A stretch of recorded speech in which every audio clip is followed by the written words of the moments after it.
Canada से काफ़ी बड़ी गिनती में पीजीडब्ल्यूपी, जी हाँ, पोस्ट स्टडी वर्क के रिफ्यूज़ल्स आ रहे हैं।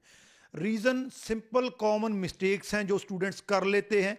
उसके बाद उनको खमियाजा जो है वो पीजीडब्ल्यूपी की रिजेक्शन के रूप में भुगतना पड़ता है। तो इस वीडियो में यही डिस्कस करूंगा कौन सी वो कॉमन मिस्टेक्स हैं वो की जाती हैं जब आपका पीजीडब्ल्यूपी जो है वो रिजेक्ट हो जाता है। इसमें प्रॉपरली सारी डिस्कस भी करूंगा और डिटेल में उनका सोल्यूशन भी बताऊंगा, तो वीडियो को एंड तक देखिएगा।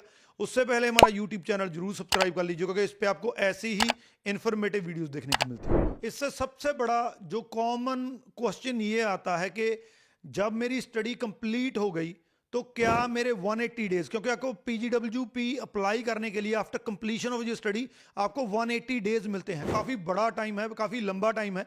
तो आपका कब शुरू होता है? देखिए, जब भी आपकी स्टडी कंप्लीट हो जाती है तो आपके 180 डेज जो हैं, जब कंफर्म हो जाता है कि आप ग्रेजुएट हो चुके हैं, वहीं से आपके स्टार्ट हो जाते हैं। बहुत से स्टूडेंट को ये लगता है कि शायद स्टडी परमिट जो है वो जब तक मेरा रहता है उसके बाद वो स्टार्ट होते हैं। आप गलती मत कीजिएगा। जब आपकी स्टडी कंप्लीट हो जाती है, कंप्लीशन आपका पूरा हो जाता है, उसी दिन से 180 डेज शुरू हो जाते हैं। उन 180 डेज के अंदर जो है आपने अप्लाई करना होता है। दूसरा बड़ा एक मिथ ये है कि लैंग्वेज टेस्ट जो है, क्योंकि इस टाइम पे पीजीडब्ल्यूपी के लिए आपका लैंग्वेज टेस्ट जो मैंडेटरी कर दिया गया है। अगर आप डिप्लोमा प्रोग्राम करते हैं तो आपको जो है CLB 5 चाहिए। अगर आप जो डिग्री प्रोग्राम या मास्टर करते हैं CLB आपको 7 चाहिए, 6 चाहिए। तो बहुत से स्टूडेंट्स के नहीं आ पाते हैं, तो वो ये कहते हैं कि क्या मैं अपनी जो फाइल है वो पहले डाल के उसके बाद अगर मेरे स्कोर नहीं आ रहे हैं पहले फाइल डाल दूं, उसके बाद उसको अपडेट कर दूं जो नया स्कोर कार्ड आएगा, तो क्या ये सही है? मैं इसके लिए बिल्कुल रिकमेंड नहीं करूंगा। इसका रीजन क्या है कि पीजीडब्ल्यूपी की जब आप एप्लीकेशन डालते हैं तो आपको अपना जो प्रॉपर स्कोर कार्ड है जिसमें आपके रिक्वायर्ड बैंड स्कोर हैं वो पहले ही करना चाहिए। अगर आप उसको बाद में वेब फॉर्म के थ्रू जो है अपलोड करते हैं, हो सकता है वीजा ऑफिसर आपके वेब फॉर्म को ना देखे, तो वीजा ऑफिसर आपका रिजल्ट आपको पहले वाले स्कोर कार्ड के बेसिस पे दे सकता है, आपका रिफ्यूजल आ सकता है। इसीलिए मैं हाईली रिकमेंड करता हूं कि जब भी आपने पीजीडब्ल्यूपी अप्लाई करना है तो अपने प्रॉपर जो रिक्वायरमेंट आपकी जो स्कोर की है उसको पूरी करके ही अप्लाई कीजिए। अगर आईएलटीएस में स्कोर नहीं आ रहे हैं तो सेल्फ पिप कर सकते हैं, बहुत आसान टेस्ट है। हमारे साथ करना है तो आप कर सकते हैं। हम पूरे कनाडा में जो पीआर वाले स्टूडेंट हैं या पीजीडब्ल्यूपी वाले हैं उनको क्लासेस देते हैं, तो हमारे नंबर नीचे दिए गए उस पर कॉन्टैक्ट कर सकते हैं। इसके बाद जो आता है, इसके बाद वर्क को लेकर है कि कब मैं वर्क कर सकता हूं, कब मैं वर्क के लिए ऑथराइज नहीं हूं। देखिए, सिंपल फंडा है, जब भी आपकी स्टडी कंप्लीट हो जाए तो आपने वेट नहीं करना है। आपने ट्राई कीजिए, अगर आप उसके पहले अपनी रिक्वायरमेंट्स पूरी करके रख सकते हैं, आईएलटीएस हो गया, सेल्फ पिप हो गया, जो भी आपने करना है वो अपनी रिक्वायरमेंट पूरी करके रखिए। जब भी आपका कंप्लीशन लेटर आपको मिलता है, साथ के साथ अपना पीजीडब्ल्यूपी अप्लाई कर दीजिए। जिस दिन आपका पीजीडब्ल्यूपी अप्लाई हो गया, आपको आईआरसीसी एक वर्क ऑथराइजेशन लेटर इशू कर देगा। उसके बेसिस पे आप वर्क कर सकते हैं, बिल्कुल 100% फुल टाइम वर्क कर सकते हैं। आप तब तक वर्क कर सकते हैं जब तक आपका अप्रूवल या आपका रिजल्ट नहीं आता है। तो अगर आपने वर्क करते रहना है तो आपको अपना पीजीडब्ल्यूपी जल्दी से जल्दी अप्लाई करना होगा। इसमें एक चीज बता दूं कि जिस दिन आपकी कंप्लीशन हो गई उससे लेकर पीजीडब्ल्यूपी अप्लाई होने तक आप सिन पे काम मत कीजिए, अदरवाइज आपको दिक्कत आ सकती है। क्योंकि जब आपकी स्टडी कंप्लीट हो जाती है तो आप पार्ट टाइम जॉब नहीं कर सकते हैं।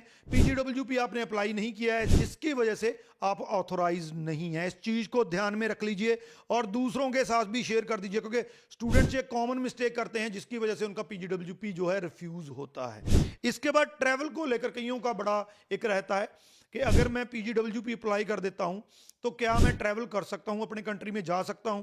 देखिए, पीजीडब्ल्यूपी का कोई डाउट नहीं है कि उसका जो प्रोसेसिंग टाइम है वो 6 to 7 मंथ चल रहा है इस टाइम पे। तो आप जो है, आपको लगता है कि मैं ट्रैवल कर लूं, लेकिन फिर भी ये रिकमेंडेड नहीं है। उसका रीजन ये है कि आपका स्टडी परमिट जो है वो खत्म हो चुका है, पीजीडब्ल्यूपी आपने अप्लाई कर रखा है, तो आप ना, तो आपके पास कोई भी परमिट नहीं है।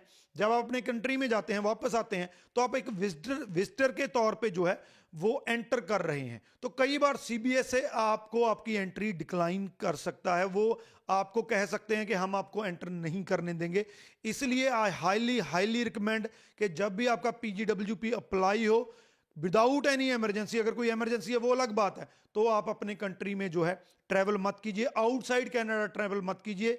जब वो अप्रूव होके आ जाए आप कभी भी जो है ट्रैवल कर सकते हैं। सबसे लास्ट में सबसे इंपॉर्टेंट कंसर्न आता है, कई स्टूडेंट्स कहते हैं और ये आमतौर पे हो भी रहा है कि स्टूडेंट की स्टडी कंप्लीट हो चुकी है लेकिन वो पीजीडब्ल्यूपी अप्लाई नहीं कर पा रहा है, तो इस वजह से कहीं ना कहीं पे उसका स्टडी परमिट जो है वो भी एक्सपायर होने वाला है और पीजीडब्ल्यूपी अप्लाई नहीं हो रहा है, जिसकी वजह से उसका स्टेटस जो है वो खतरे में पड़ जाता है कि उसका स्टेटस जो है वो एक्सपायर हो जाएगा। तो यहां पे मैं आपको बताना चाहूंगा कि अगर आपका स्टडी परमिट जो है वो एक्सपायर भी होने वाला है या एक्सपायर हो भी चुका है, तो भी आपके पास 90 डेज होते हैं, आप अपने स्टेटस को जो है रीस्टोर कर सकते हैं। उन 90 डेज में अपने स्टेटस को रीस्टोर कीजिए, साथ में अपनी पीजीडब्ल्यूपी की जो एप्लीकेशन वो डाल दीजिए, तो आपके लिए ये बढ़िया रहता है। आपने किसी भी हालत में अपना जो है जो स्टेटस है उसको एक्सपायर नहीं होने देना है। विद इन 90 डेज आपकी रेस्टोरेशन की जो है एप्लीकेशन वो चली जानी चाहिए। तो ये कुछ ऐसी कॉमन मिस्टेक्स हैं जो स्टूडेंट्स आमतौर पे करते हैं, जिसकी वजह से उनका वर्क परमिट डिक्लाइन हो जाता है। कईयों को तो ये भी कह दिया गया कि आपको अब कनाडा छोड़ना पड़ेगा, तो इन मिस्टेक्स को नहीं करना है। अगर पीजीडब्ल्यूपी अप्लाई करना चाहते हैं तो नंबर हमारे नीचे दिए गए कॉन्टैक्ट कर सकते हैं। अगर कोई हेल्प या जानकारी भी लेना चाहते हैं, कोई इन्फॉर्मेशन आपको नहीं पता है, कोई क्वेश्चन का आंसर नहीं पता है, तो भी हमें कॉन्टैक्ट कर सकते हैं। बाकी इसको शेयर जरूर कर दीजिए। राजवी चहल, थैंक यू सो मच।